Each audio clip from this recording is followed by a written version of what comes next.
Well, g'day viewers, it's welcome back to Fly's Outback Adventures. Louis here once again. What it is today, I'm going to just put together a bit of a quick I don't know, video log or something, just a summary of my journey across Australia. Now, what I did a 7,000k journey. I did it from Cairns in the far north of Queensland down to Buddy Goldie, then across through basically about 150 k's north of the New South and Queensland border, and followed that across into Indominka, then down through the Strzelecki track, down in Port Augusta, across the Nullarbor into Perth, back home to WA.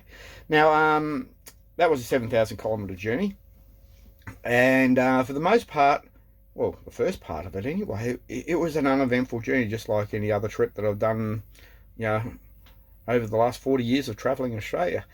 So anyway, so long story short, buddy, this one's going to talk about where I had wheels fall off the caravan, bit of chassis damage. I don't have any video of that. I do have some still shots, so I'll chuck them in there in a minute, and you can have a bit of a look at it. And a gas explosion. All this excitement in one trip. I suppose it makes up for the previous 40 years of uneventful travel. Now, let the adventure begin. Well, as can be seen here, this is what happens when a wheel falls off. We had one stud broken, and the other 5 studs were completely clean, and a little bit of chassis damage. But not to worry, we got that finished, fixed, and all sorted. And then I spent a week down at Mitchell enjoying the waterfall. Well, g'day viewers. I just thought I'd show this here. I'm in Mitchell. It's an outback town in, obviously, outback Queensland. Had a lot of rain here just recently. Last few days it's dried up, and being the outback you don't get much rain, but when it does, it's quite good. And one of the things is it overflows the local weir. I think it's called Neil something weir here at Mitchell. Anyway, here's a little picture of it, and it's quite beautiful. Water's a little bit muddy because of all the sediment, but it's beautiful nonetheless.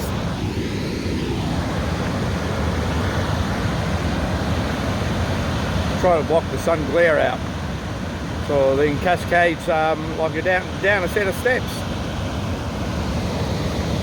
down through all the marshlands, or grassland I suppose it would probably be known. See if I get down here in the shade, because you can actually walk down, that's better, walk down through the shade here, and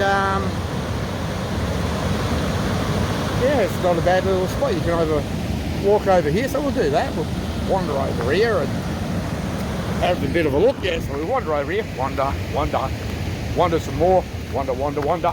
Yes, I'm wandering a lot here, joys of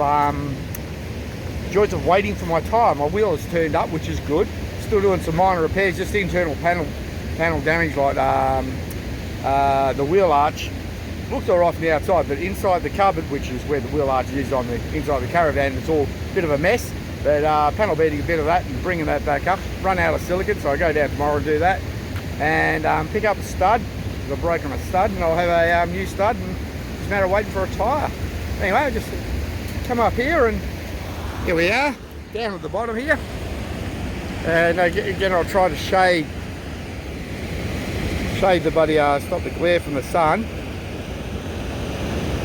Alright, so I've actually camped here before about 2 years ago, and it wasn't overflowing like this. And like if I get in close, you can actually see how much sediment and mud is in the water here. Quite spectacular, really. It's sort of like a chocolate mud going down those cascades of steps. But yeah, I was going to throw the canoe out, or the kayak, and have a bit of a paddle, but maybe not.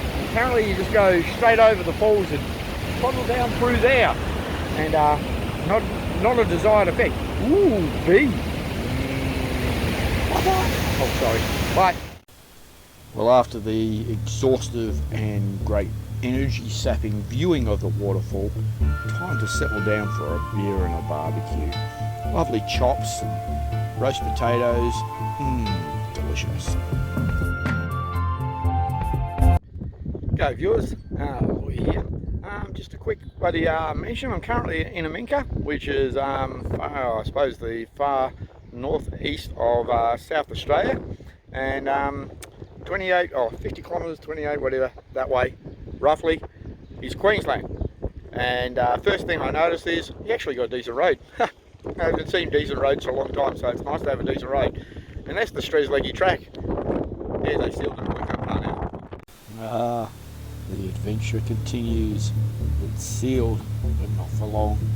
The dust, the flour, yes, packets of flour as well, and a shovel. And this is a bit more about what the Strzelecki is really like. Probably about 480 k's of this I've got. 50 kilometres an hour with the caravan on the back. Just take my time, nice and easy, look after my tyres. Otherwise, you push it a little bit hard and have blowouts, and I'd rather not do that. Yeah, so I'm in a good section, so I can do a video. And people may be wondering, why the hell am I doing this Strzelecki track? You know, 500 odd kilometres of corrugations, fucking gravel road, limestone, fucking sharp rocks, you know, so forth and so forth. Especially when I'm towing my caravan. Basically it's a road caravan, it's not really an off-road one. Well, the answer's simple. I was planning on going over the top through to Kununurra.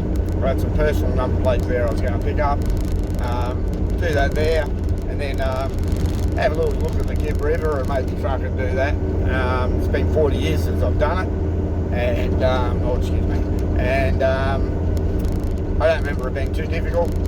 So I did it in HQ Holden last time 40 years ago. Mind you, I was 20 and 21. You know, I had my 21st birthday over there. Mum had to ring through every man and his dog to use the School of the Air or the Flying Doctor two-way to make a phone call to me to say happy birthday when I was up there. But anyway, that was up at Duketon Station up there, yes. Yeah, good days. Anyway, I'm dribbling shit again as per usual. But yeah, I was going to be going up over the top, redoing that and coming back down and eventually following myself down into other parts of WA. But long story short, bloody COVID. Well, g'day viewers, I'm going to have to add this in at a later point in time. Part of the bloody journey across the nation, this is because I went through the Strzelecki track, tip of the week, got a road going caravan. Don't fucking take that. Definitely not a good idea. But anyway, it will be fucking done, and I was stupid, so I did it. So, part of the additional damage, you've seen some damage on this journey that I've done so far. So, what I want to show you now is my gas explosion would happen. Yeah, you heard right, we had a bit of a gas explosion. What had happened is, after going through the Strzelecki, all the vibration and everything else, it actually did damage to the stove, and I'll show that in just 1 second. And when that blew up, right, because gas was leaking, these doors here off the cupboards, I'll open them up, those doors there, they went flying off the bloody, they actually ended up in the, where I'm standing now, in the aisle, clean off the hinges, the whole 9 yards. And they also blew out a couple of windows, and I'll show you those in a minute as well. What actually happened is, doing the drive, the vibration had actually gone through, and there's a safety valve here. I don't know if the camera will see it, but it's roughly there, and from here to the main rail for the gas to feed the burners and all the rest of it on the stove, they decided to make that aluminium pipe. Never a good idea. Always should be copper, annealed copper every time. Anyway, aluminium, as it does when it shakes and vibrates, when you move it around and bend it, it work hardens and cracks, and when a gas line cracks, that's a leak. So what happened is the gas had broken on there, the gas line broken on there.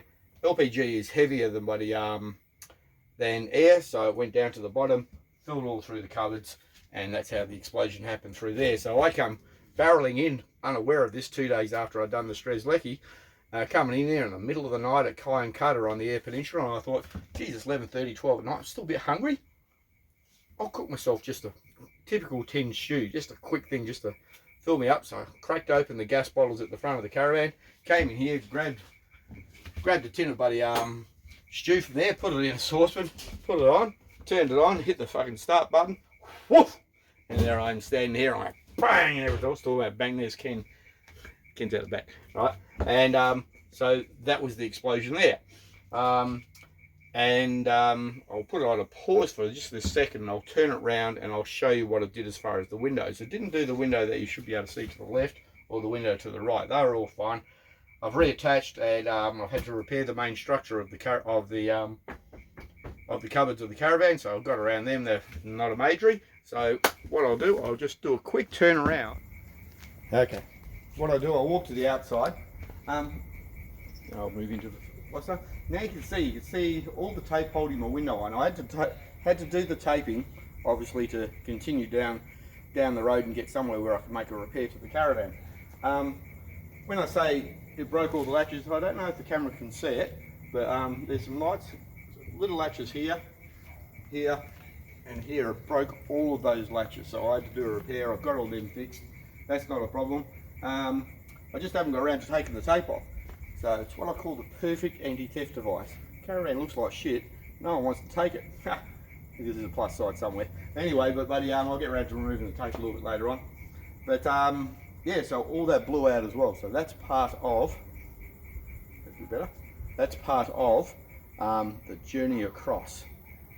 So it was an exciting journey. Gas explosions, wheels falling off caravans, chassis damage. I had it all happen on this run, I tell you. Okay, I'll catch up with you later, guys. And this is what makes it worth it. After all the adventures, all the dramas of transporting across the nation. This here, quality mates, great sunsets, river canoes. Life's good.